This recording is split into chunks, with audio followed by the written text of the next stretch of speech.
میٹھا میٹھا پیارا پیارا میرے محمد کا نام۔ نحمده ونصلي على رسوله الكريم اما بعد۔ حضرات علماء کرام،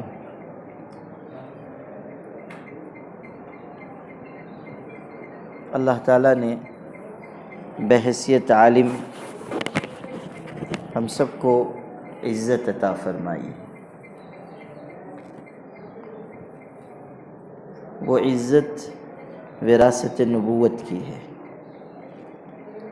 حضور اکرم سرکار دو عالم صلی اللہ علیہ وسلم کا اور انبیاء کا وارث ہونا ایسا مقام ہے کہ جو کائنات کے افضل ترین مقامات میں سے۔ حضور اکرم صلی اللہ علیہ وسلم نے فرمایا ہے، اکرم العلماء فإنہم ورثۃ الانبیاء۔ علماء کی عزت کرو، وہ انبیاء کے وارث ہیں۔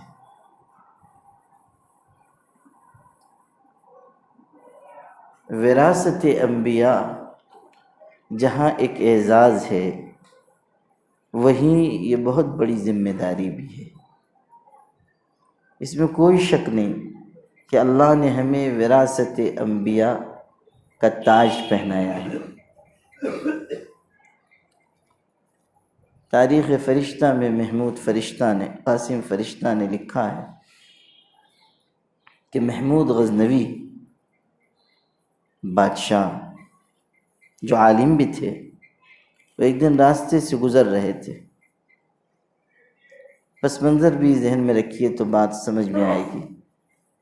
ان کے ذہن میں کسی وجہ سے ایک اشکال تھا کہ یہ جو حدیث ہے العلماء ورثۃ الانبیاء، یہ صحیح ہے یا نہیں۔ ایک اشکال تھا کہ اتنا بڑا مقام علماء کو کیسے عطا کیا گیا۔ دوسرے یہ کہ کسی وجہ سے ان کے ذہن میں یہ بات بھی تھی کہ میں ناصر الدین سبکتگین کا بیٹا ہوں یا نہیں۔ محلات میں جو معاملات ہوتے ہیں اس کے پیش نظر کہیں خلش تھی۔ اور تیسری بات یہ کہ چونکہ دیندار تھا تو اپنی مغفرت کے بارے میں متفکر ہوتا تھا کہ پتہ نہیں میری مغفرت ہوگی کہ نہیں۔ اب ایک دن شاہی دستے کے ساتھ، لشکر کے ساتھ کہیں جا رہا تھا۔ اس نے دیکھا کہ ایک مکان کے پاس کوئی عالم یا طالب علم کتاب لے کر مکان سے چھن کر آنے والی چراغ کی روشنی میں کتاب پڑھ رہے ہیں۔ یعنی غربت اتنی ہے کہ تیل ڈالنے کے لیے، چراغ میں تیل ڈالنے کے لیے پیسے نہیں ہیں۔ یہ دیکھ کر ان کو بہت احساس ہوا۔ انہوں نے جو شاہی مشعل تھی وہ اس عالم کو تحفے میں دی اور اپنے پاس سے کچھ اشرفیاں نذرانے میں دی۔ کہا کہ یہ لے لیجئے اور حصول علم کا سفر جاری رکھیے۔ یہ تو دے کر گزر گئے۔ رات کو آئے، سو گئے۔ خواب دیکھا کہ حضرت محمد مصطفیٰ صلی اللہ علیہ وسلم تشریف لائے اور آپ بہت خوش ہیں، اور آپ فرماتے ہیں کہ محمود، ناصر الدین سبکتگین کے بیٹے محمود، آج تو نے ہمارے ایک وارث کی خدمت کی جس کے صلے میں اللہ نے تیری مغفرت فرما دی۔ تینوں باتوں کو جمع کیا کہ ناصر الدین سبکتگین کے بیٹے، آج تو نے ہمارے ایک وارث کی خدمت کی جس کے صلے میں اللہ نے تیری مغفرت فرما دی۔ تو وارث الانبیاء ہونے کا شرف ہمیں حاصل ہے۔ اور آپ فقہ میں یہ بات پڑھ چکے ہیں کہ مجرد وفات مورث سے انتقال حقوق و فرائض دونوں ہوتا ہے۔ جن حضرات کو تدریس فقہ کا موقع ملتا ہے وہ زیادہ بہتر سمجھیں گے کہ مجرد انتقال مورث سے انتقال حقوق و فرائض دونوں ہوتا ہے۔ حضرت شاہ عبدالعزیز محدث دہلوی رحمۃ اللہ علیہ جو حضرت شاہ ولی اللہ کے عظیم فرزند و جانشین و خلیفہ، اور بعض صفات میں اپنے والد سے بھی ممتاز، اس حقیر کا یہ تجزیہ ہے کہ حضرت شاہ ولی اللہ مجموعی اعتبار سے تو ان کا مقابلہ ان کے شاگردوں یا ان کے فرزندوں میں کوئی نہیں کر سکتا، لیکن حضرت شاہ عبدالعزیز اپنی بعض علمی شان میں اپنے والد سے بڑھ گئے۔ جیسے فارسی نثر اور نظم پر جو قدرت، اسی طرح عربی پر جو قدرت شاہ عبدالعزیز کو تھی وہ شاہ ولی اللہ کو نہیں تھی۔ تحفہ اثنا عشریہ جو انہوں نے لکھی ہے، رد شیعیت پر بے مثال کتاب تحفہ اثنا عشریہ، اس کی جو عبارت ہے فارسی کی وہ پڑھنے کے لائق ہے۔ کیا خوبصورت فارسی لکھتے ہیں۔ جب انہوں نے یہ کتاب لکھی تھی تو دنیا شیعیت نے چاہا کہ اس کا جواب لکھا جائے، لیکن کسی سے جواب نہیں بن پڑا۔ وہ تو جبل العلم تھے، ان کی کتاب کا جواب دینا آسان نہیں تھا۔ بہت مشکل سے ایک مجتہد صاحب نے جواب میں کتاب لکھی اور نام رکھا تماچا بر رخسار یزید، یہ نام رکھا۔ اور اس زمانے کے جو سب سے بڑے ان کے عالم تھے ان کے پاس لے گئے، کہا کہ حضرت تحفہ اثنا عشریہ کا جواب میں نے لکھا ہے، ملاحظہ فرمائیں اور تقریض تحریر فرمائیں۔ انہوں نے اٹھایا اور دیکھا نام تماچا بر رخسار یزید، کتاب پٹخ دی اور فرمایا کہ تم کیسے احمق آدمی ہو، تم کو نام تک رکھنا نہیں آیا، کتاب کیا لکھی ہوگی۔ وہ کہہ رہا ہے سامنے والا تحفہ اثنا عشریہ، تم کو وہ تحفہ دے رہا ہے اور تم رخسار یزید پہ تماچا رسید کر رہے۔ حضرت شاہ عبدالعزیز رحمۃ اللہ علیہ غیر معمولی صاحب علم انسان تھے۔ جو سنانا ہے وہ یہ کہ بالکل نوعمری کا زمانہ تھا، نوعمری تھی، شہرت بھی ان کی نہیں ہوئی تھی۔ اس زمانے میں دہلی کا ایک تاجر سفر میں گیا اور اس نے اپنی بیوی کو کوئی معاملہ رہا ہوگا، یہ کہا کہ اگر تم اپنے باپ کے گھر گئی تو تم پر 3 طلاق، یہ کہہ کر وہ چلا گیا۔ اب چلا تو گیا، لیکن ادھر کچھ عرصے کے بعد یہ حادثہ پیش آیا کہ بیوی کے والد کا انتقال ہو گیا۔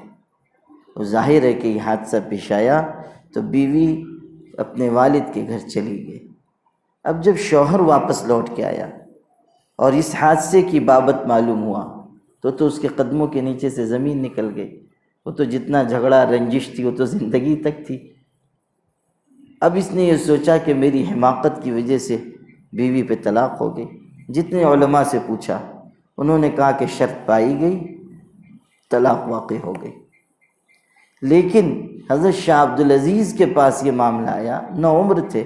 انہوں نے تاجر سے کہا کہ اگر مٹھائی کھلاؤ گے تو بیوی کے اوپر عدم طلاق کا فتویٰ لکھ دوں گا۔ انہوں نے کہا کہ آپ فتویٰ تو لکھیے۔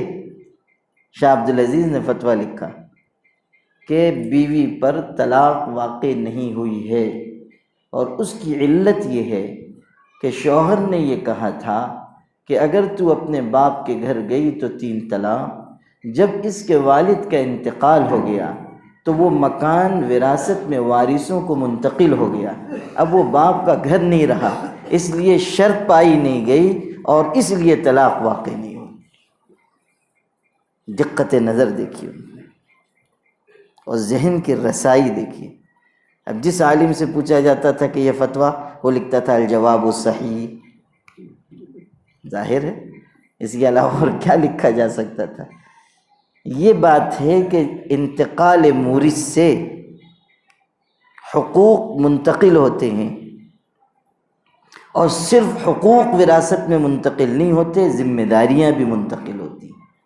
اگر کوئی آدمی اپنے پیچھے مال چھوڑ کر جائے تو مال تو وارثوں کی طرف منتقل ہوگا، لیکن اگر قرض چھوڑ کر جائے تو وہ بھی منتقل ہوگا۔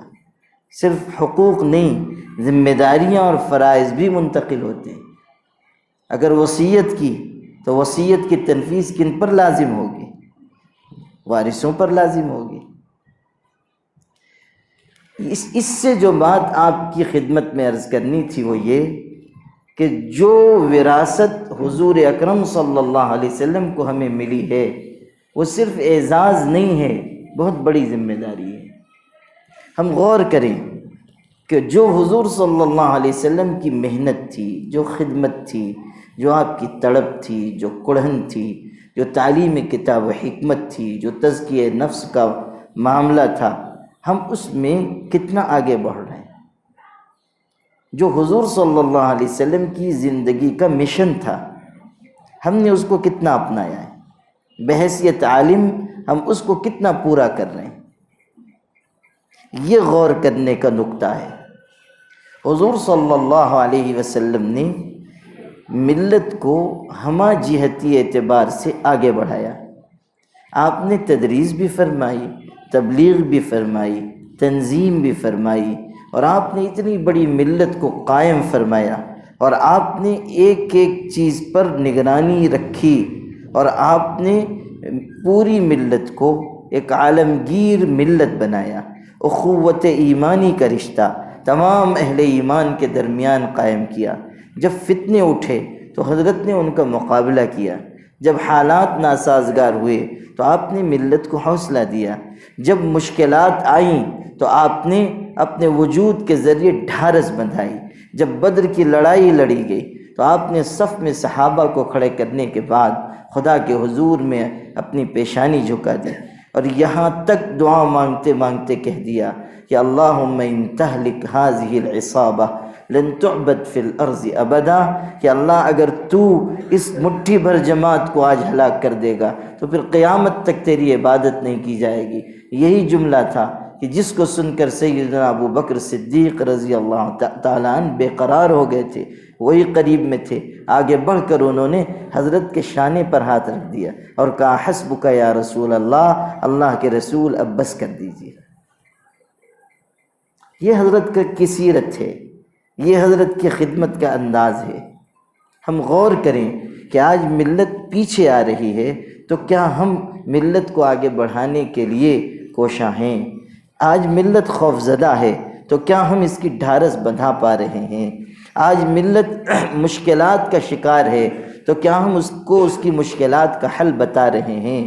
بحیثیت عالم کیا ہم اجتماعیت کے قائم کرنے، اخوت ایمانی کے قائم کرنے، اپنی ملت کو مستحکم ملت بنانے کے لیے فکر مند ہوتے ہیں، آپس میں مشورے کرتے ہیں، کوئی لاہ عمل بناتے ہیں، کوئی حکمت عملی طے کرتے ہیں، یا صرف ہم اپنی اپنی مشغولیت میں وقت گزار رہے ہیں کہ تدریس ہے تو تدریس میں، امامت ہے تو امامت میں، تبلیغ ہے تو تبلیغ میں، تنظیم ہے تو تنظیم میں، کسی ادارے سے جڑے ہوئے ہیں تو بس اسی ادارے کی حد تک۔ یاد رکھیے گا بحیثیت عالم ہماری ذمہ داری تدریس، امامت اور مکتب میں پڑھا دینے سے پوری نہیں ہوگی۔ یقیناً یہ بہت بڑے کام ہیں، یقیناً یہ بے پناہ اجر کا باعث ہیں، یقیناً مکتب اور مدرسہ نسلوں کے ایمان کے تحفظ کے ذریعہ ہے، یقیناً یہ امامت کبریٰ کی نائب ہے، یہ امامت صغریٰ کا مقام ہے، اس میں کوئی شک نہیں۔ لیکن اس سے آگے بھی کچھ ذمہ داریاں ہیں، ستاروں کے آگے جہاں اور بھی ہیں، اس سے آگے بھی ہمیں کچھ کام کرنا ہوگا، اس سے آگے بھی ہمیں حضور صلی اللہ علیہ وسلم کی تڑپ اور کڑھن کا وارث بن کر امت کو بچانے کی فکر کرنی ہوگی۔ کتنے سخت حالات آگے ہیں، کتنے مصائب ہیں، ہزاروں ہزار بچیاں مرتد ہو رہی ہیں، ایمان سے محروم ہو رہی ہیں، کتنے مسلمان جوان ہیں جو فکری الحاد کا شکار ہو رہے ہیں، فکری ارتداد کا شکار ہو رہے ہیں، ان کے ذہنوں میں شکوک و شبہات پیدا ہو رہے ہیں، اسلامی احکامات پر ان کو یقین نہیں آ رہا ہے، شریعت کے احکامات کے سلسلے میں ان کے دل بیمار ہو چکے ہیں، اور ظاہر ہے کہ اس کے بعد ایمان کے بچنے کا کوئی راستہ نہیں ہے۔ ہم ان کے ایمان بچانے کے لیے کیا کر رہے ہیں؟ ہم ہزاروں مرتد ہونے والی بچیوں کو واپس لانے اور جو ہزاروں ہزار جانے کے لیے تیار بیٹھی ہیں ان کے لیے ہم کیا انتظام کر پا رہے ہیں؟ جو پروپیگنڈے پورے ملک میں ہو رہے ہیں، جو نفرت کا زہر پورے ملک میں پھیلایا جا رہا ہے، اور جس کے نتائج اب آ رہے ہیں، تیری پورا میں آپ نے دیکھا کس بری طرح مسلمانوں کو مارا گیا، حضور کی شان میں گستاخیاں کی گئیں، قرآن کے نسخے جلائے گئے، مسجدوں پر حملہ ہوا، عورتوں کی عزتیں لوٹی گئیں، آسام میں لاشوں کے اوپر ننگا ناچ ناچا گیا۔ ایک آدمی کسی کو قتل کر دیتا ہے مگر نفرت کی یہ انتہا ہے کہ وہ لاش کے اوپر ناچ رہا ہے، خوشی کا اظہار کر رہا ہے۔ یہ اس نفرت کے پودوں کے آثار و نتائج ہیں جن کی آبیاری اس ملک میں متعصب لوگ کرتے رہے۔ کیسے ہم اپنی ملت کو بچائیں گے؟ کیا ہم بحیثیت عالم اپنے مدرسے تک، اپنی خانقاہ تک، اپنے ادارے تک محدود رہ کر اللہ کے ہاں اپنی ذمہ داریوں سے عہدہ برآ ہو جائیں گے؟ یہ اصل چیز ہے جو ہمارے آپ کے سوچنے کی ہے۔ اس وقت بہت ضرورت ہے کہ ہم فتنوں کی جو یلغار ہے اس کے مقابلے کے لیے مضبوط کردار پیش کریں۔ قومی تعلیمی پالیسی آئی ہے، جو نئی ایجوکیشن پالیسی ہے، اس میں ایسی مضر چیزیں ہیں کہ اس کی تنفیذ کے بعد ایک بچے کو بھی بچانا جو اسکول میں پڑھ رہا ہو مشکل ہو جائے گا۔ ایسی دیومالائی چیزیں اس میں داخل کی گئی، ان کی تہذیب داخل کی گئی، نصاب میں پڑھائی جائے گی، اور آپ دیکھ رہے ہیں کہ آپ احتجاج کے ذریعے اس کو روک نہیں پائیں گے۔ یہ تو بے شرموں کا وہ ٹولہ ہے کہ ہزاروں مرے تھے تو یہ پیدا ہوئے تھے، ان پر کوئی اثر نہیں ہوتا، کوئی احتجاج ان کے اوپر مؤثر نہیں ہوتا۔ دیکھ لیجئے کسان کتنے عرصے سے احتجاج کر رہے ہیں، کتنے لوگ ان میں سے بیچارے مارے گئے، کتنی مشقت جھیل رہے ہیں۔ ہم تو اتنا لمبا احتجاج کر بھی نہیں پائیں گے، اتنی مشقت تو ہم سہ بھی نہیں پائیں گے۔ وہ سخت سردیوں میں دہلی میں سڑکوں پر بیٹھے ہوئے ہیں، عورتیں تک بیٹھی ہوئی ہیں، چھوٹے چھوٹے بچے احتجاج میں شریک ہیں، کئی مہینے سے مسلسل احتجاج کر رہے ہیں۔ ان کو خریدنے کی کوشش ہوئی، ان کو دبانے اور ڈرانے کی کوشش ہوئی، لیکن وہ ڈٹے ہوئے ہیں۔ یہ ان کا عزم ہے، یہ ان کا حوصلہ ہے۔ ہم تو اتنا کر بھی نہیں پائیں گے، لیکن اس کے باوجود کیا کسانوں کے احتجاج کے آگے برسر اقتدار طبقہ جھکا؟ کیا مطالبات مان لیے گئے؟ کیا ان کی جو فریاد تھی وہ سن لی گئی؟ ہرگز نہیں۔ بے شرمی کی حد ہو گئی، بے حیائی کی اور ڈھٹائی کی حد ہو گئی، انسانیت جیسے مر گئی، اور کسانوں کو سے نفرت کا یہ اظہار کیا گیا کہ کسانوں کے اوپر گاڑی چڑھا دی گئی، وہ دب کر کچل کر مر گئے۔ 10 دن تک اس آدمی کو گرفتار نہیں کیا گیا جس نے یہ مجرمانہ حرکت کی تھی۔ لیکن آپ غور کیجئے کہ جب ایک تعلیمی پالیسی آ گئی ہے اور اس میں نقصان دہ چیزیں ہیں، مشرکانہ چیزیں ہیں، اور وہ اسکولوں میں نافذ ہوگی اور احتجاج سے ہم اس کو روک نہیں سکتے ہیں، تو پھر ہماری نسلوں کو بچانے کا کیا انتظام ہمارے پاس ہے؟ ہم کس طرح اپنے بچوں کے دین و ایمان کی حفاظت کر سکیں گے؟ یہ علماء کی ذمہ داری ہے کہ وہ بیٹھیں، وہ سوچیں کہ اس نئے فتنے کا ہم کیسے توڑ کر سکیں گے، کیسے مقابلہ کر سکیں گے۔ ہم مسلمانوں کو ترغیب دیں کہ آپ بہترین ادارے تعلیم کے قائم کیجئے۔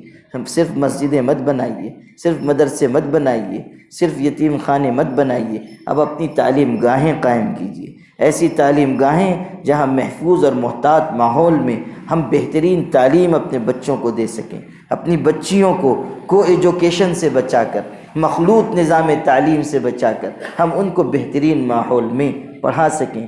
آپ ملت کو یہ نہیں کہہ سکیں گے کہ آپ اپنے بچیوں کو اسکول میں مت پڑھائیے، اور ملت آپ کی بات بھی نہیں سنے گی، لیکن ہم یہ تو کر سکتے ہیں کہ ایک متبادل نظام بنایا جائے، ایک بہترین نظام بنایا جائے۔ ہم ابھی سے کوشش کریں گے تب ہم اس یلغار سے بچ سکیں گے، تب ہم اس فتنے کا مقابلہ کر سکیں گے۔ اگر ہم اسی طرح وقت گزارتے رہے تو آنے والا وقت ہمارے لیے بہت سنگین ہوگا۔ ایک بات ہمیشہ یاد رکھیے، جب تک باہر سے حملہ ہو رہا ہے اس کا دفاع کرنا، اس کا مقابلہ کرنا، اس وار کا تریاق ڈھونڈنا اور اس وار کا توڑ کرنا آسان ہے۔ لیکن جب آپ کی صفوں میں ایسے لوگ آ جائیں گے جو شرک اور مشرکانہ رسوم کی وکالت کریں گے، جو کہیں گے کہ یہ تو قومی یکجہتی کی چیز ہے، جو کہیں گے ہم تو اس ملک میں رہ رہے ہیں تو اس کلچر کو اختیار کرنے میں کوئی حرج کی بات نہیں ہے، لوگ یہ کہیں گے کہ قرآن میں واقعی تشدد کی کچھ چیزیں ہیں اس کو نکالیے، کچھ لوگ کہیں گے کہ جہاد کا حصہ بالکل غلط ہے اس کو ختم کیجئے، اس وقت ہم کیا کریں گے؟ اس وقت ہم کیسے ان داخلی فتنوں کا مقابلہ کر پائیں گے؟ اس وقت کیسے ہم اس کا توڑ کر پائیں گے؟ ہمیں اپنی نسلوں کو بچانے کے لیے ابھی سے فکر مند ہو جانا چاہیے۔ بہترین نظام مکتب کا قائم کیجیے، مکاتب کا بہترین نظام قائم کیجیے، جو پہلے سے چل رہا ہے اس کو اور منظم بنائیے، بہترین نصاب رکھیے۔ اب صرف نورانی قاعدہ، احسن القواعد، بغدادی قاعدہ مکتب میں مت پڑھائیے، بلکہ نورانی قاعدے سے بڑھ کر ان کے اندر توحید کی عظمت کھول کر پلائیے۔ ان کو بتائیے کہ آپ مسلمان بن کر آپ کو جینا ہے اور مسلمان بن کر مرنا ہے۔ آپ اتنا پختہ ان کو کیجئے کہ دوسری تعلیم پھر ان پر اثر انداز نہ ہو سکے۔ یہ ہمارے مکاتب کا نظام یہ نسلوں کے ایمان کے تحفظ کا ذریعہ ہے، اس کو معمولی مت سمجھیے۔ یہ مکاتب کی محنت معمولی محنت نہیں ہے۔ بہت سے لوگ سمجھتے ہیں کہ مدارس کی محنت بڑی ہے، مکاتب تو بس یوں ہی ہیں۔ بلکہ ہمارے بعض علماء بھی، اللہ معاف کرے، جو مکتب میں پڑھاتے ہیں وہ بھی ذرا اپنے آپ کو حقیر سمجھتے ہیں۔ ذرا ان سے پوچھ لیجئے کہ بھائی آپ کیا کرتے ہیں، تو وہ دائیں بائیں دیکھیں گے اور شرمائیں گے، ایسا لگتا ہے جیسے ایجاب و قبول کروایا جا رہا ہے۔ ہاں، حالانکہ آج تو حالت یہ ہے کہ ایجاب و قبول کرنے جن سے کروایا جاتا ہے وہ بھی نہیں شرماتے۔ ابھی دیکھا نہیں آپ نے، نکاح ہو رہا ہے، اور یہاں بھی تو کچھ غنیمت تھا۔ بعض جگہ تو ماشاءاللہ ایسے لوگ ہوتے ہیں۔ میں ایک جگہ میں نکاح پڑھا رہا تھا، ابھی میں نے آدھا ہی جملہ کہا تھا کہ اس نے کہا قبول ہے۔ میں نے کہا ذرا تو صبر کر، تیری مخطوبہ کو کون بھگا کے لے کے جا رہا ہے؟ ارے عجیب، آدھا ہی جملہ میں نے کہا اور اس نے کہا قبول ہے۔ تو یہ جو ہے، یہ جو مکتب کا آدمی، معلم، مدرس، اس سے پوچھئے کہ بھائی آپ کیا کر رہے ہیں، اور وہ شرما رہا ہے یا احساس کمتری میں مبتلا ہے، یہ عدم عظمت قرآنی ہے۔ اس کو یہ کہنا چاہیے فخر سے کہ میں کائنات کا افضل ترین کام انجام دے رہا ہوں، میں قرآن سکھا رہا ہوں، میں نسلوں کے ایمان کی حفاظت کا ذریعہ بن رہا ہوں، میں بچوں کو عقائد سکھاتا ہوں، میں بچوں کی بنیاد مضبوط کر رہا ہوں۔ بہت بڑا کام ہے۔ اس مکتب کے کام کو معمولی مت سمجھیے، اور اس مکتب کو اور منظم کیجیے، اور زیادہ مستحکم کیجیے، اور یہ انتظار مت کیجیے کہ لوگ آئیں گے، بچے آئیں گے تو میں داخلہ کر لوں گا۔ نہیں، اپنے علاقے میں چل پھر کر دیکھیے کہ کوئی مسلمان بچہ یا بچی باقی نہ رہے جو مکتب میں شریک نہ ہو، کوئی باقی نہ رہے۔ ہم محنت کریں کہ کوئی بچہ ہمارے محلے کا بے پڑھا لکھا نہ ہو۔ حضرت گنگوہی رحمۃ اللہ علیہ قید ہوئے تھے، وہی جہاد آزادی کے سلسلے میں۔ انہوں نے جیل میں ایک صاحب کو جو قرآن نہیں جانتے تھے قرآن پڑھانا شروع کیا۔ وہ زمانہ حضرت کی شہرت کا نہیں تھا، بالکل شروع کا زمانہ تھا، پڑھانا شروع کیا، اور کچھ عرصے کے بعد حضرت کی رہائی کا پروانہ آ گیا۔ تو وہ قیدی اتنا مانوس ہو گیا تھا اور حضرت کے اخلاق سے اتنا متاثر تھا کہ وہ رونے لگا۔ اس نے کہا کہ آپ کی رہائی کا وقت آ گیا ہے، مجھے اس کی تو خوشی ہے، مگر اس کا افسوس ہے کہ میرا قرآن ختم نہیں ہوا اور آپ جانے والے ہیں۔ حضرت گنگوہی نے کہا، کس نے کہا میں جانے والا ہوں؟ جب تک تیرا قرآن ختم نہیں ہوگا میں جیل سے نہیں جاؤں۔ جذبہ دیکھیے، ایک شخص کو پڑھا رہے ہیں، لیکن جذبہ یہ ہے کہ اس کو میں پڑھا کر جاؤں گا، اس کو سکھا کر جاؤں گا۔ ہمارے بڑوں کے دل میں کیسے احساسات تھے، کیسے جذبات تھے، کیسی جفا کشی تھی، کیسی محنت تھی، کیسے باکردار لوگ تھے، دنیا اور مال پر فریفتہ ہونے والے لوگ نہیں تھے۔ یہ بھی حضور صلی اللہ علیہ وسلم کی وراثت کا حصہ ہے کہ ہمارے اندر عالی اخلاق پیدا ہوں، ہمارے اندر بہترین صفات پیدا ہوں۔ صرف یہ نہیں کہ خدمت دین، فکر مندی، درد مندی، وراثت کا حصہ عالی اخلاق بھی ہیں کہ مال و اسباب دنیا پر ہماری نگاہ نہ ہو، ہماری نگاہ صرف اللہ کی رضا پر ہو۔ ہم امیروں اور سیٹھوں اور پیسے والوں کے آگے پیچھے نہ ٹہلیں کہ ان سے ہماری دنیا بنے گی، اگر ہم عالم ہیں تو ہمیں یقین کرنا چاہیے کہ ہماری روزی اللہ کے ہاتھ میں ہے۔ ہمیں عالمانہ شان کے ساتھ جینا چاہیے، ہمیں عالمانہ وقار کے ساتھ جینا چاہیے، کبھی کسی نواب اور امیر کے در کی جباسائی نہیں کرنی چاہیے۔ حضرت شاہ فضل رحمہ گنج مراد آبادی سے امام بخش صہبائی نے کہا کہ نواب صاحب رامپور وہ بہت بڑے نواب تھے، نواب صاحب رامپور آپ کے دیدار کے مشتاق ہیں، اور حضرت اگر آپ چلیں گے، آج سے 125 سال پہلے کی بات ہے، وہ کہہ رہے ہیں کہ اگر آپ چلیں گے نواب صاحب 1 لاکھ روپیہ نذرانے میں دینے والے ہیں، اور مجھ کو لے جانے کے عوض میں 50,000 دیں گے، تشریف لے چلیے۔ حضرت شاہ فضل رحمہ نے کہا میاں لاکھ روپے پہ ڈالو خاک اور سنو ہماری بات، جائیے کس واسطے اے درد میخانے کے بیچ، اور ہی مستی ہے اپنے دل کے پیمانے کے بیچ۔ جانے سے انکار کر دیا۔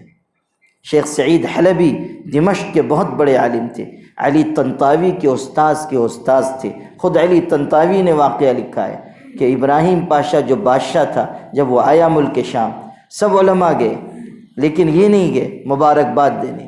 بہت غصہ ہوا، قتل کرنا چاہتا تھا، قتل کے ارادے سے سپاہیوں کو لے کر آ بھی گیا، مسجد میں داخل ہوا۔ دمشق کی جامع مسجد میں وہ ان کا حلقہ درس ہوتا تھا، پڑھا رہے تھے۔ لوگ کہتے ہیں کہ اس دن ان کے پیر میں درد تھا یا جان بوجھ کے پیر پھیلائے ہوئے تھے اور سبق پڑھا رہے تھے۔ غصے میں آیا، چاہا کہ کوئی سپاہی آگے بڑھ کر گردن مار دے، لیکن وہاں ان کا روب ایسا پڑا کہ سارے سپاہیوں کے ہاتھ شل ہو گئے۔ اقبال نے کہا تھا نا، نہ تاج و تخت میں نہ لشکر و سپاہ میں ہے، جو بات مرد قلندر کی بارگاہ میں ہے۔ کوئی آگے نہ بڑھ سکا، اور حضرت درس دے رہے ہیں، انسان کی بے حقیقتی بیان کر رہے تھے۔ بادشاہ کھڑے ہو کر سنتا رہا، اور جو بات ان کے دل سے نکل رہی تھی وہ اس کے دل میں پیوست ہونے لگی۔ دل سے جو بات نکلتی ہے اثر رکھتی ہے، پر نہیں طاقت پرواز مگر رکھتی ہے۔ کھڑا ہو کر سنتا رہا، متاثر ہو گیا، وہاں سے لوٹ کر گیا اور جا کر اپنے خادم کو، خاص خادم کو 1000 اشرفیوں کی سونے کے سکے کی تھیلی دی اور کہا لے جاؤ، حضرت کی خدمت میں پیش کرنا اور کہنا کہ میرے آقا نے نظر بھیجی ہے، قبول فرمائیں۔ وہ آیا، کہا کہ بادشاہ سلامت نے آپ کو سلام کہا ہے اور یہ نذرانہ بھیجا ہے۔ شیخ سعید مسکرائے، فرمایا سلم علی سیدک وقل لہ ان من یمد رجلیہ فلا یمد یدیہ، جاؤ اپنے آقا سے میرا سلام کہہ دینا اور کہہ دینا کہ جو شخص پیر پھیلاتا ہے وہ کبھی ہاتھ نہیں پھیلایا کرتا، جو شخص پیر پھیلاتا ہے وہ کبھی ہاتھ نہیں پھیلاتا۔ یہ شان بے نیازی تھی، یہ شان قلندرانہ تھی۔ سکندر لوٹ کر بھی خوش نہیں دولت زمانے کی، سکندر لوٹ کر بھی خوش نہیں دولت زمانے کی، مائے ہستی لٹا کر قلندر رقص کرتا ہے۔ یہ کیفیت ہوتی ہے اس عالم کی جس کے دل میں اللہ کی خشیت آ جائے، اللہ کی محبت آ جائے۔ وہ مال و اسباب دنیا پر فریفتہ نہیں ہوگا، وہ تو سمجھے گا کہ یہ تو خزاں ہے جو بانداز بہار آئی ہے، نئے رنگیے۔ خواجہ عزیز الحسن فرماتے ہیں کہ دنیا کی رنگ رلیوں پہ، زمانے کی رنگ رلیوں پہ زمانے کی نہ جانا اے دل، یہ تو خزاں ہے جو بانداز بہار آئی ہے۔ یہ مزاج ہمارا بننا چاہیے۔ جو عالی اخلاق تھے، جو بہترین صفات تھیں حضور اکرم صلی اللہ علیہ وسلم کی، اسے اپنائے بغیر ہم عالم ربانی نہیں بن سکتے۔ اور پڑھنے پڑھانے کا مقصود عالم ربانی بننا ہے، جیسا کہ ارشاد ہے کونوا ربانیین بما کنتم تعلمون الکتاب وبما کنتم تدرسون۔ پڑھنے پڑھانے کا مقصد عالم ربانی بننا ہے، اور عالم ربانی وہ انسان ہوگا جس کی چاہت آخرت کو بنانے کی ہو، جس کی فکر اپنی ملت کو آگے بڑھانے کی ہو، جو بے پناہ محنت کرنے والا ہو، جو خدا کی راہ میں قربانی دینے والا ہو، اور جو بے نیازانہ زندگی گزارنے والا ہو۔ اس لیے میرے بھائیوں، اس وقت جو مشکل حالات ہیں اس میں حضرات علماء کا کردار بہت اہم ہے۔ آپ کے گجرات میں الحمدللہ دینداری ہے، کسی درجے میں پرہیزگاری ہے، عورتوں میں پردہ ہے، اچھے ماحول میں جینے کا مزاج ہے، لیکن اس کی بہت کمی ہے کہ اس صوبے کے مسلمانوں میں اجتماعی شعور نہیں ہے، ملی بیداری کی بہت کمی ہے، تحریکات سے لوگ جڑتے نہیں ہیں، پیسے والے لوگ ہیں لیکن ان کے پاس کوئی منصوبہ نہیں ہے کس طرح خرچ کیا جائے، ترجیحات نہیں ہیں۔ وہ یہ سمجھ رہے ہیں کہ مسجد بنانا ثواب کا کام ہے، یہ نہیں سمجھ رہے ہیں کہ آج کے ماحول میں اپنے بچوں کی عصری تعلیم کے لیے اچھے اسکول قائم کرنا بھی ثواب کا کام ہے۔ وہ یہ نہیں سمجھ پا رہے ہیں کہ تبلیغ پر خرچ کرنا بھی ضروری ہے، لیکن ارتداد سے بچانے کے لیے اپنے بہنوں اور بچیوں اور بیٹیوں کو اس پر بھی خرچ کرنا بہت ضروری ہے۔ کتنے گھرانے ہیں دیندار جہاں کی بچیاں چلی جا رہی ہیں، ہم لوگوں کو تو پورے ملک کی کارگزاری معلوم ہوتی ہے۔ ایک عالم دین جو شیخ الحدیث ہیں ایک علاقے میں، ان کی بچی ایک دلت کے ساتھ فرار ہو گئی۔ آپ غور کیجئے، ایک بہت بڑے تبلیغی بھائی صف اول کے، ان کی لڑکی اسی طرح چلی گئی، اب تک واپس نہیں آئی ہے۔ یہ صورتحال ہے۔ علماء دیندار ان کے گھرانے محفوظ نہیں ہیں، اس لیے کہ جب ماحول بگڑتا ہے تو چاروں طرف بگڑتا ہے۔ اس لیے ہم سب فکر مند ہو جائیں اور اپنی محنتوں کو آگے بڑھائیں اور کچھ اپنی دلچسپی ملی اور تحریکی کاموں میں رکھیں اور عوام کو بھی وہ سبق دیں جو ان کے لیے ہمہ جہت ترقی کا ہو اور ملک کی حالات کے لحاظ سے موزوں اور مناسب ہو۔ اللہ